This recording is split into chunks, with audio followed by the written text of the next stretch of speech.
All right. Hi, everybody. Welcome to day 3 of the Right Fit Mastermind Group. Now, we are doing this live on Facebook.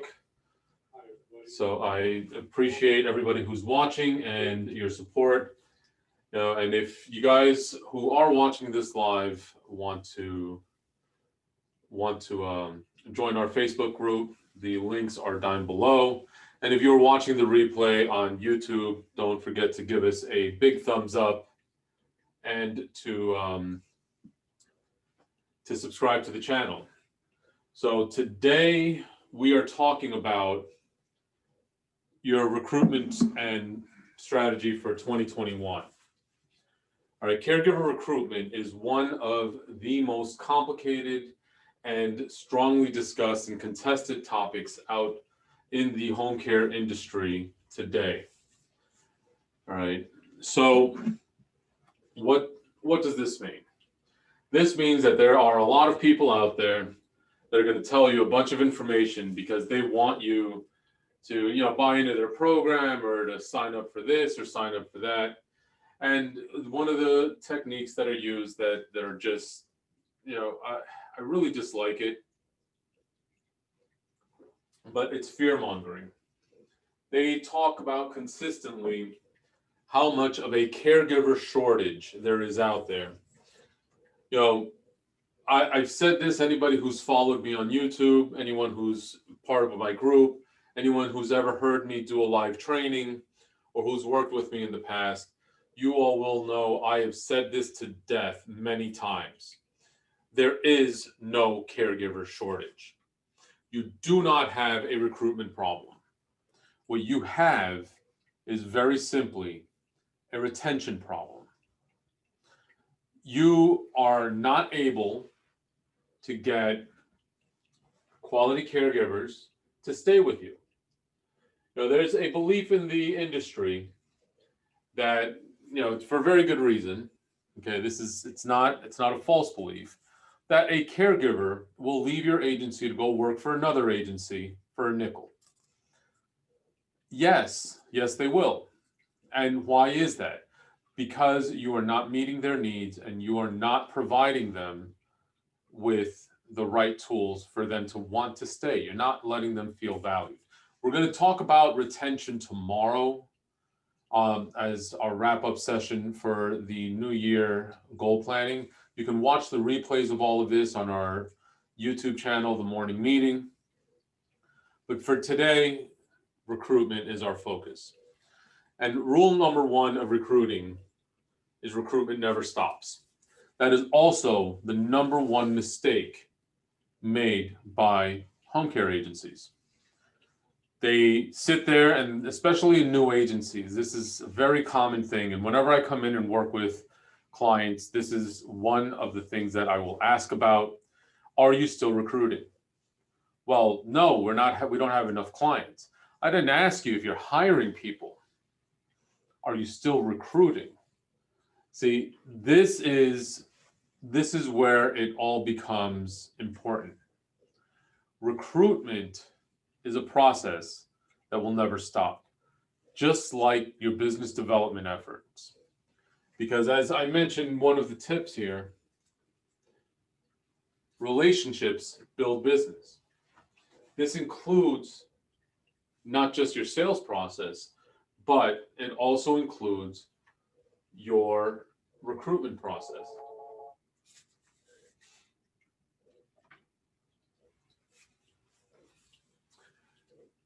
So what do we need to understand? It's just like any other part of your business.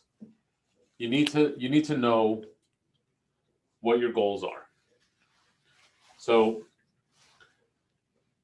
we have clients and we have caregivers.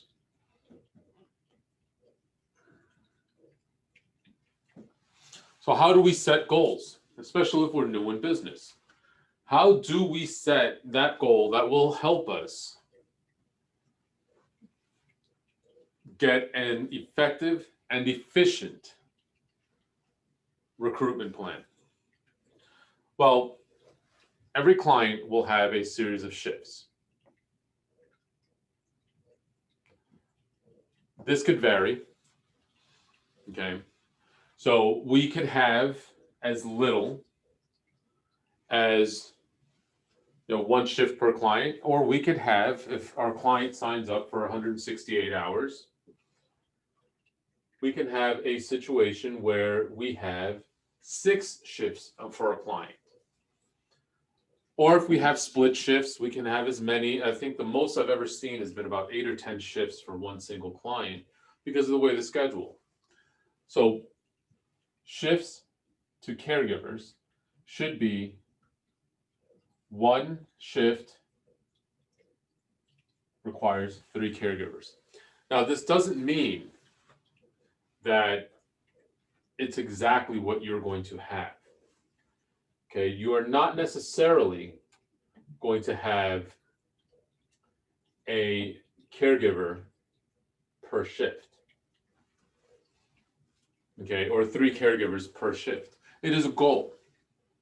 That means you will have a number of different categories of caregivers. You will have your active caregivers. These are caregivers that have been hired. They've gone through the background checks. They've been through whatever vetting process your state or your country or location requires.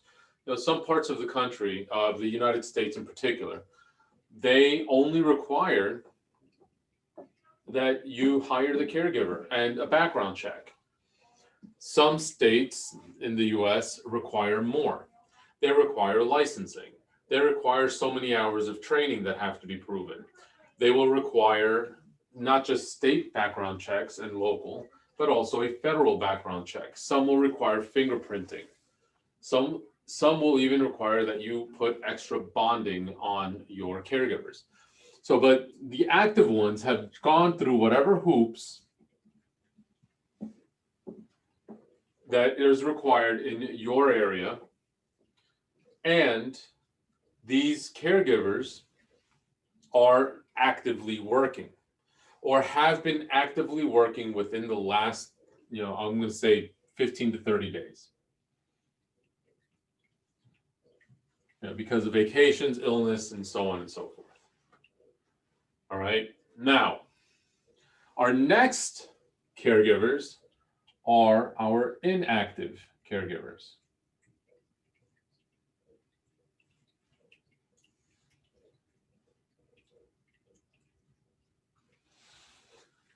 These are caregivers that have been through our process. We have hired them. They have worked at some point, even if it was just hired for a day. Okay. Now, for whatever reason, they are not currently working. And then we have another category that some of your scheduling softwares call it pending, or whatever. I call them your pipeline caregivers. Depending on what system you use, these have never worked. This is the roster between the 3. All right. This is where the bulk of your caregivers will live, right here. They've never worked, but you've collected their information. So a few tips. How do we build all of this up? Number 1, we want to make sure, once we have our goals established, so basically if we see that we are covering 100 shifts with 25 clients, 4 shifts per client, these are just random numbers. We need 300 caregivers combined. So once we have this, what are we going to do? Number 1, we're going to use digital media, digital sources to recruit. That means using services such as caregiver.com, MyCNA Jobs, Indeed, Monster, what's another? There's a lot of them. There's a lot of job boards. ZipRecruiter, that's another one. Caring.com, KarenHomes.com has a recruiting portion to it. all of these. You're going to go, and this is basically, you're going to put your ads up, you're going to pay, you're going to boost the ad, and you're going to get people to apply. You need to make it easy. Okay. This is the big thing here. Make it easy. You're going to put a Google Forms link on your website. Okay. In this way, you can just create a basic application that somebody can call and you can just get the spreadsheet. There are 100, if not more, services out there that will integrate with your website for a fee. I personally like Google Forms because it's easy and it's inexpensive and it's effective. You can very literally just download it and it'll track stats for you. Okay. You can make fields mandatory or whatever. This isn't your full application. This is just some sort of way to get a hold of people, and you can ask the questions as needed, but you want to make it easy. The more difficult you make it for someone to apply to work for you, the less likely they are to apply. Okay, these caregivers, if you are new to the industry, you will come to learn very quickly that caregivers are busy. Many of them, okay, let's take a look at what the breakdown is of who a caregiver tends to be. All right, your caregivers tend to be, a lot of times they're not U.S. citizens. They're foreign born. It's an easy, not easy, but it's easy to get work in this job. It doesn't require a lot of training. It does not require a lot of feedback. It doesn't require that you even speak perfect English. So many of our caregivers will be foreign born, depending on where you are. Many will be female. Many will be single mothers. Okay, there doesn't mean everyone. I'm just talking about generally speaking, and these are the things that you want to keep an eye out for. Okay, so what are we trying to figure out? These people are hardworking.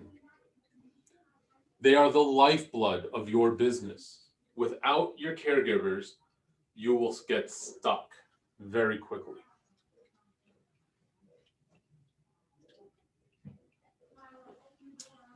But, so if you make it difficult, they'll just move on. I know I would. I would definitely do that.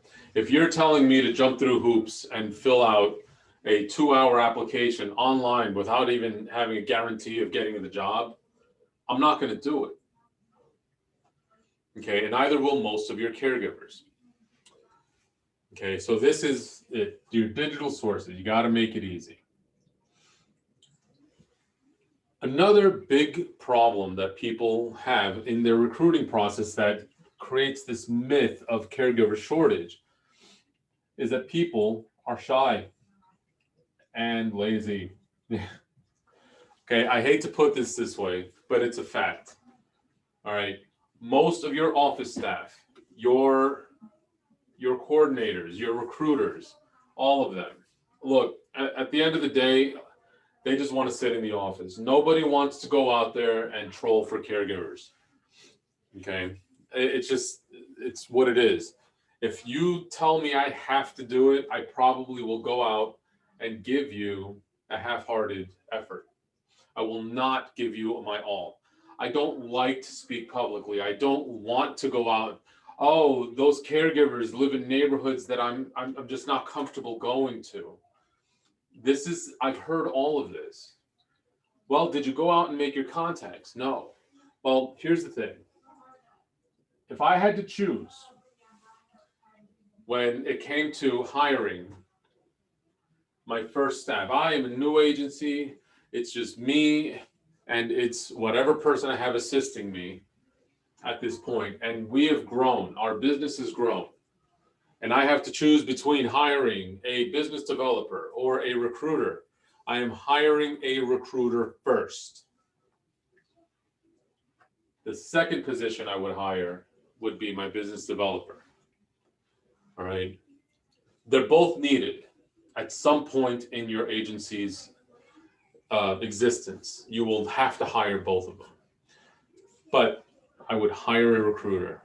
That would be the first person because, again, recruiting never stops. It never can. Okay. Next thing I would do is, just like we have established plans, contacts, lists of places to go, lists of people to see, we have to have the same systematic approach to recruitment. Okay. And that is actually the third biggest downfall. No system or plan. You must have this. This isn't even an option. I don't care if you're the only one doing everything. You have to have a systematic approach. It is no different than your marketer. All right. We will figure out where our caregivers live. We will go there. We will figure out where our clients live. We will go there. Okay. In this sweet spot here, this middle. Okay.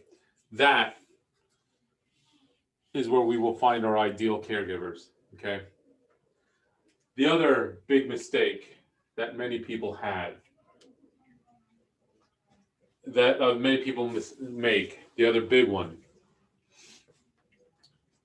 So they have no system. They're shy. They are lazy. They have no systematic approach, no plan. The last biggest recruiting mistake is they turn away caregivers. Here's the thing, and this is something, again, I have been doing this for many years. I actually started my home care career as a recruiter. Here is where it gets interesting. People will turn away caregivers based on a personality flaw. I'm not saying you're going to hire everybody, because you're not. Not everybody is usable, especially in the private pay industry. But it also means, do you just turn people away because of the personality flaw? You don't. You make a decision. Okay, you look at them. Are they trainable? Are they worth the effort to train? Do we have a training budget? Okay, and that is the whole thing. I've walked into agencies and done recruitment audits because agencies have sat there and called me and they were like, Julio, please, I need help. I have this caregiver shortage is killing me. I have no caregivers. I'm turning away clients. Why? First thing I do is we walk in and let's take a look. Show me your active caregiver list. Show me your pending list. And now show me your inactive list. And we'll go through and we will see that there's caregivers on their roster that they've never called or that they haven't used in 2 years and no one's followed up with. Again, we don't have a caregiver shortage problem. What we have is a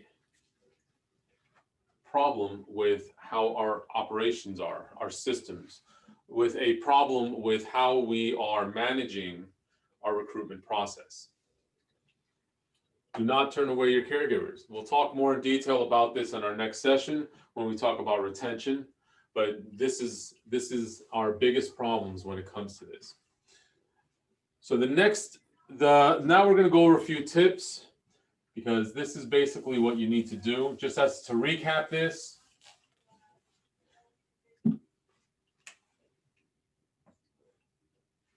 issue number 1 is simplify your application process.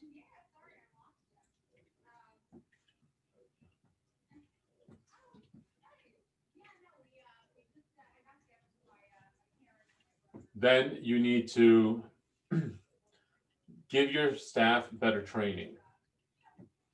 train office staff. And then you need to systematize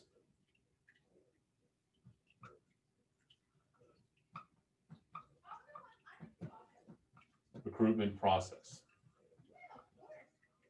And possibly hire a recruiter. I'll put this in an asterisk here, hire a recruiter.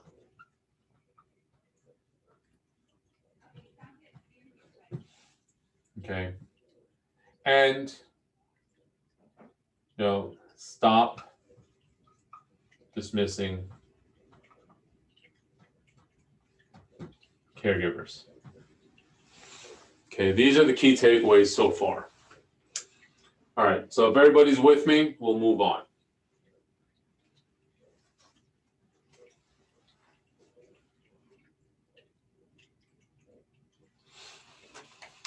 All right.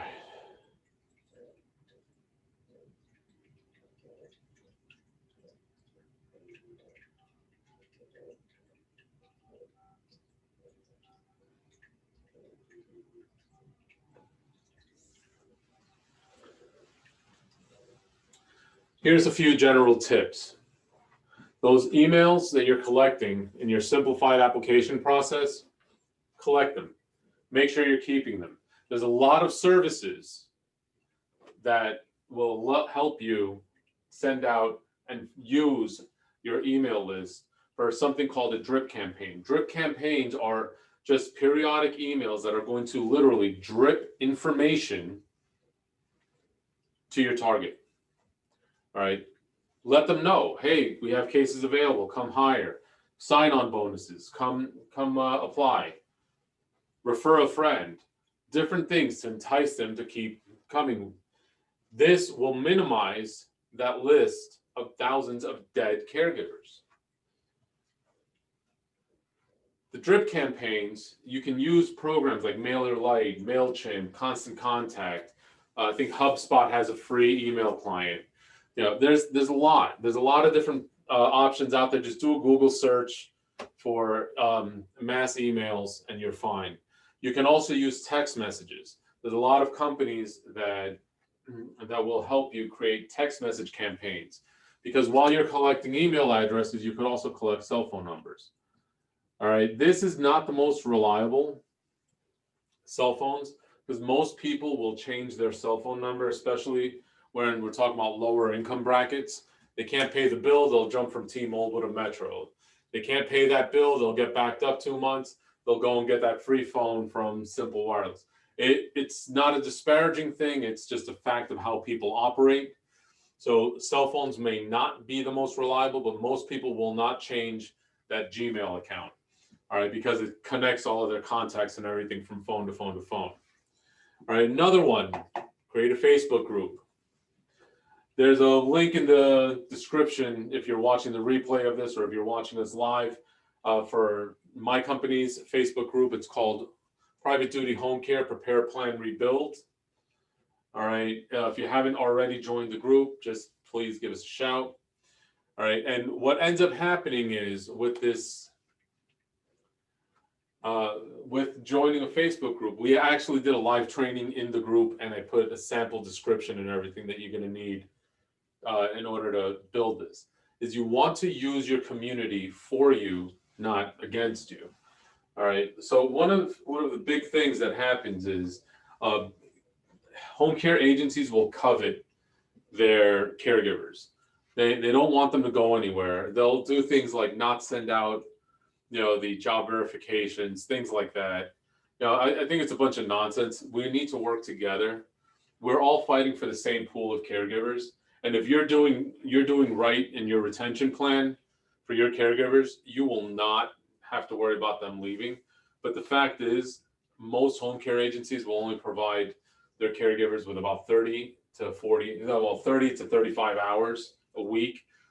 And depending on where you live, even with the expanded $15 minimum wage, it's not enough to live on, okay? So many caregivers will work for multiple agencies. So if we're already conscious of this, why are we going to make it much more difficult? Let's create a community. Facebook is a great place to do this. LinkedIn is a great place to do this. Let's build this community so that we can all share the caregivers. Not that we're all hiring the same caregiver, okay? We're not going to hire them and rent them out to other people. They can apply individually, but everyone can have, we need a place for them to all congregate together, all right, on a social community. So this way communication is easier, we can all offer cases better, and we have easier access. We set this Facebook group concept up for a client a few years ago. Very literally, they went from struggling with their caregiver recruitment to having a surplus of almost 3,000 caregivers in about 60 days. Okay? Facebook groups.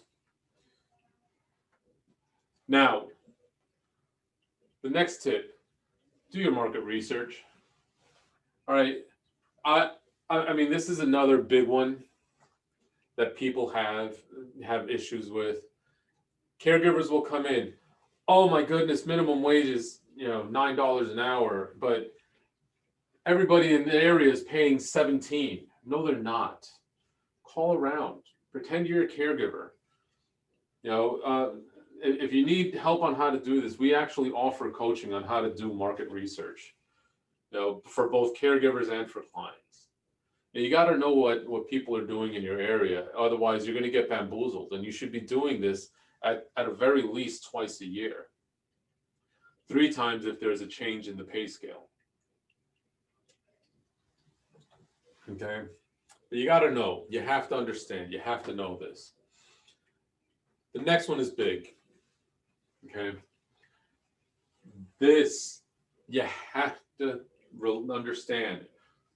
Good relationships build great businesses.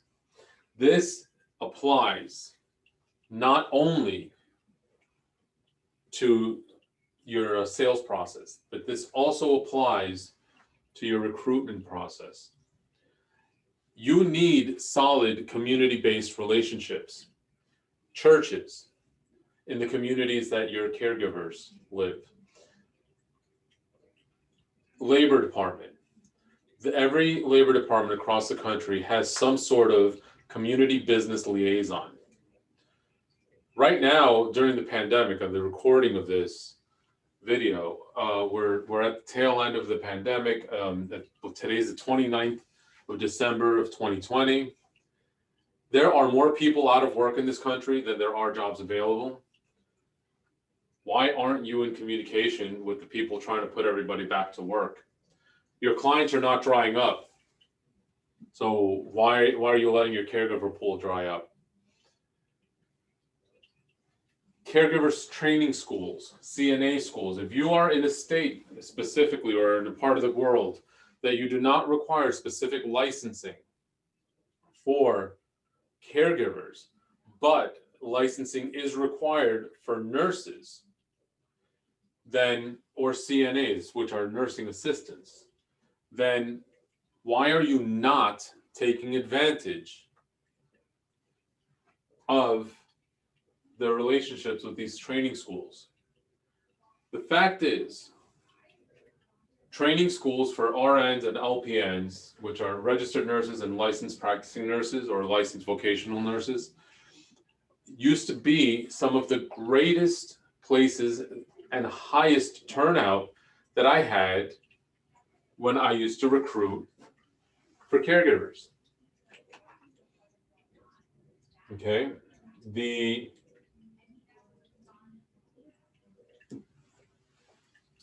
reason is that nursing in certain parts of the country or in certain parts of the world is extremely competitive.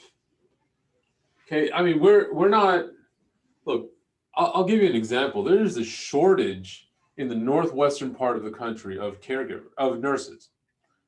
There's a surplus in the northeast part of the United States. So when we are in the northeastern part, Massachusetts, New York, New Jersey, Connecticut, there's a lot more nurses than there are nursing jobs. So What happens? We need to help these potential nurses have some sort of an edge when it comes to their application process. And that is how you're going to get them to come work for you as a caregiver. It's only a few hours, and a lot of states have now allowed for online training for home health aides or home care attendants. So what your presentation is, if you take two nurses, top of their class, it doesn't matter, they could have gotten the best class, best grades, best performance, best results on their clinicals. All of this, everything is equal. But nurse A has been working as a home care attendant or home health aide for 2 years while she was going to school. Nurse B has only been a student. All things equal, the one who will get that better first job will be the one with direct client care experience. And that is why those schools are a fantastic source. Nursing schools, home care training schools, and CNA schools, same principles apply. If you are providing something and you're building solid relationships, they will happily refer to you. Now, is recruitment a full-time job? No. You know, recruitment, it's basically, it should be for business development, should be 1-to-1. 1 hour of work dedicated towards business development should be one account. Okay, so essentially, if you're doing if you have a full-time marketer, they should be working 40 hours on business development. That's it. You know, they should be doing about 40 contacts per week, not 40 accounts. It's much less than that, but about 40 contacts per week. Same thing with recruitment. Recruitment is actually a little bit different. It's about every half an hour should be one activity, and you really should only be doing about 15 to 20 hours a week on recruitment. It's going out there and building. If you're building relationships right. The other thing is recruitment events. Job fairs and recruitment events are fantastic for marketing and relationship building. They're not really great for actual recruitment because caregivers typically don't go to them. Now, you can do unique events that can help you and your referral partners. You can actually announce that you're doing a reverse job fair, meaning you're going to have a group of caregivers that are looking for work, and you can invite your referral partners into your space to come and try to recruit them, because everybody needs the same group of employees. You're taking applications to offer jobs to them yourself. You're bringing in some of your competitors and you're resolving an issue for them, and you're essentially killing two birds with one stone. Recruitment events, you can hold open houses, job fairs, things like that. I will say this about open house hiring events.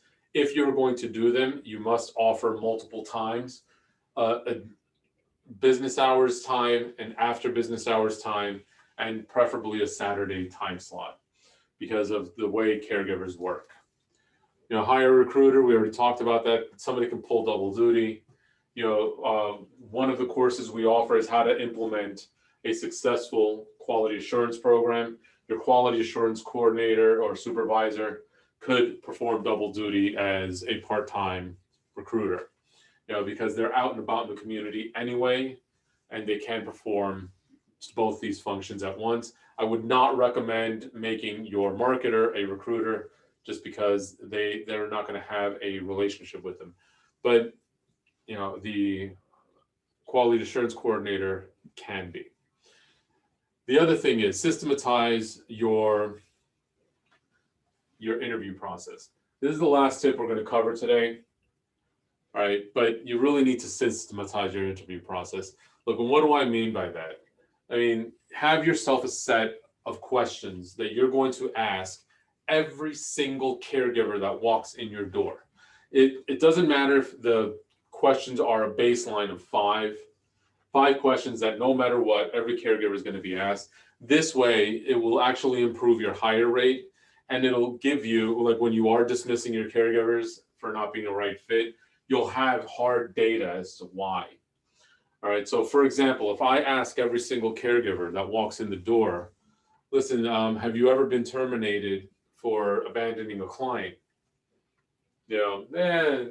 Look, again, that's not, some states may allow that question, some may not. Please consult an HR consultant or look for your local and applicable laws. All right, but I'm using it as an example. Or let's say for another example, do you have any experience transferring patients, with both unassisted and assisted, meaning can they do it by themselves, or are they familiar with Hoyer lifts, Sarah 3000s, things like that, different other transfer equipment, bed boards, slide boards, things of that nature. Ask them. If you're going to ask the same question to everyone, now you have a baseline that you can actually compare every candidate on equal footing, and then you will have additional questions that the interviewer could ask. The benefit to this is that, one, again, it gives you a nice across the board comparison for everyone that you're dealing with. And number two, it will allow you to plug and play. So if you are the one that typically does the interviews for your caregivers and you are unavailable because you're taking care of a client or because of whatever other issue you have going on, you can insert any other staff member to do this function. Because when you have systems in place and you've become master of these smaller things, like you've created this high level mastery that allows you to put low level employees to do the task, and that's all the system is.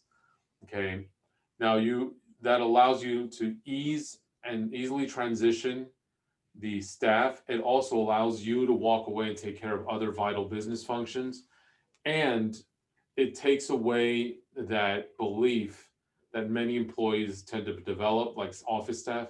Oh, this company will be nothing without me. Nah, that's crap. Everybody's replaceable.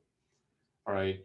Oh, no one does this like so-and-so. No, anyone can be trained to do the job as long as you have the right pieces in place.